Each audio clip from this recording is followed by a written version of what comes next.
একটা গোটা মানুষকে তুমি কতবার ক্ষমা করবে? একটা সময় দেখবে যে তার এই ভুল করাটাই অভ্যেস হয়ে গেছে। তুমি বারবার তার এই ভুল, তার এই সরি, এসবের ফাঁদেই পড়ে যাচ্ছ। সে তোমাকে বলছে যে না সরি, ভুল হয়ে গেছে, মন তো ডাইভার্টেড হয়ে যায়।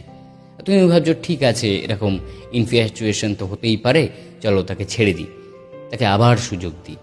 এইভাবে তুমি তাকে বারবার সুযোগ দিচ্ছ, আর বারবার সে তার বিশ্বাস ভেঙে আবারও তোমার কাছে ফিরে আসছে। তোমার সারাটা জীবন তাকে এই বিশ্বাসটা করাতেই কেটে যাবে যে তুমি তাকে ভালোবাসো, আর তার বিশ্বাস বা ভালোবাসা কোনোটাই তুমি জিততে পারবে না। আর তুমি সারা জীবন একটা লুপের মধ্যে থেকে যাবে, সে কি আমাকে ভালোবাসে, ঠিক কি ভুল, এটা কি সত্যি সে আমাকে ভালোবাসে। ইটস মাচ বেটার কি তার থেকে তুমি দূরেই সরে যাও। সে তোমাকে ভালোবাসে বাসে না জানার দরকার নেই, বোঝার দরকার নেই। প্রথমবার ক্ষমা করে দিয়েছো,